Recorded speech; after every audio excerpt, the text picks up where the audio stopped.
Bienvenidos a este episodio sobre sabiduría antigua y filosofía.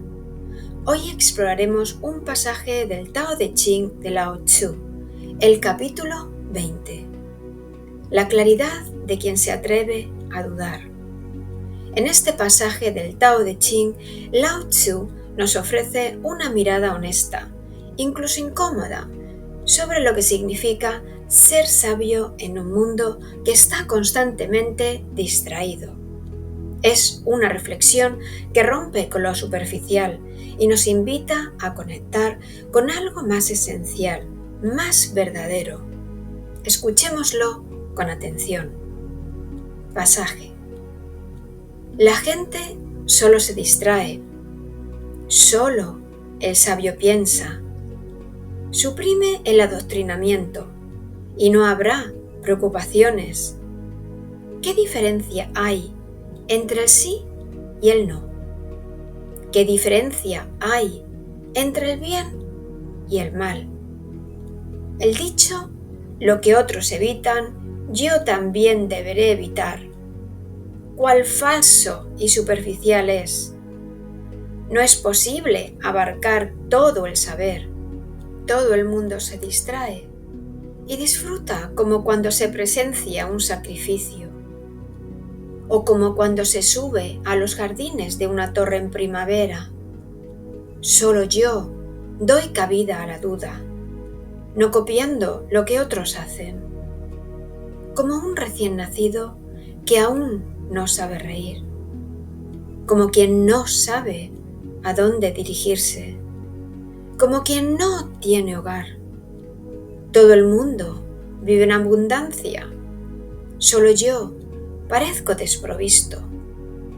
Consideran mi mente como la de un loco, por sentir umbrías, confusiones y críticas.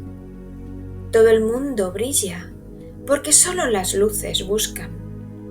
Solo yo me atrevo a transitar por las tinieblas. Todo el mundo se conforma con su felicidad. Solo yo me adentro en mi depresión. Soy como quien deriva en alta mar. Voy como la corriente, sin rumbo predestinado. Todo el mundo es puesto en algún uso. Solo yo soy un ermitaño, intratable y aburrido. Solo yo soy diferente a todos los demás. Este fragmento del Tao Te Ching habla del contraste entre lo que la mayoría sigue y lo que el sabio elige. Lao Tzu nos invita a mirar el mundo desde el silencio interior, desde la duda, desde la autenticidad. A través de esta aparente contradicción, nos acerca a lo que en la práctica meditativa se entiende como estar verdaderamente presente y no condicionado. Lao Tzu comienza señalando algo que sigue siendo muy real en nuestro tiempo. La gente solo se distrae, solo el sabio piensa. En una sociedad saturada de estímulos donde la distracción se ha normalizado, detenerse a pensar, a mirar hacia adentro, se convierte en un acto casi revolucionario. La meditación es eso, salir del ruido y observar. Suprime el adoctrinamiento y no habrá preocupaciones. Apunta a cómo las creencias impuestas crean conflicto. Al dejar de actuar según lo que se espera, comienza a desaparecer la ansiedad que genera el intentar encajar. La práctica meditativa permite ver estas estructuras mentales y dejarlas ir. Las preguntas: ¿qué diferencia hay entre el sí y el no? Entre el bien y el mal. No buscan respuestas absolutas.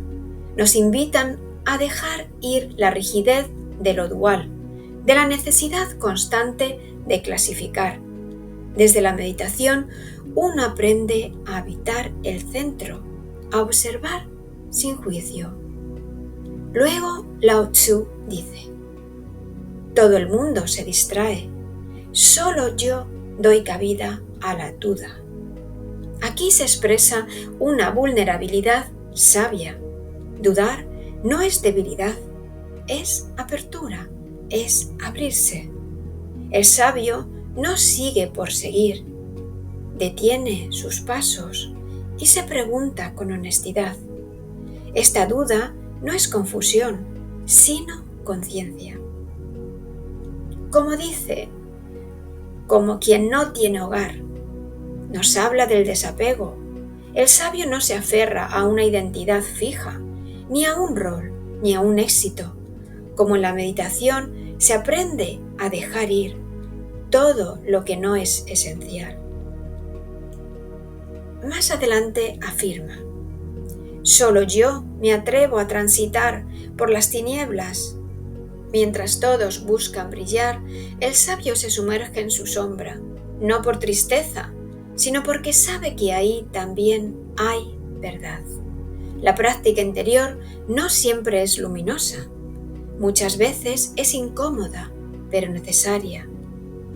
Finalmente, Lao Tzu dice: solo yo soy diferente, porque aprecio a la madre naturaleza que me nutre. Aquí se cierra el mensaje con una conexión profunda.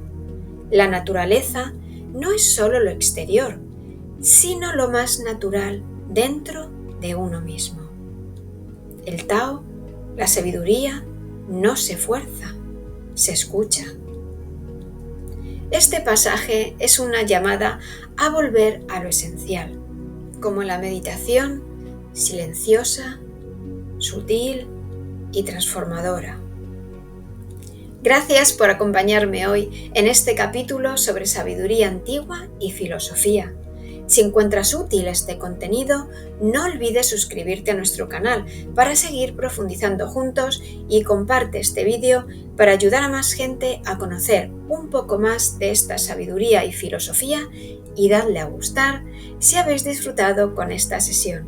Y nos vemos en el próximo capítulo.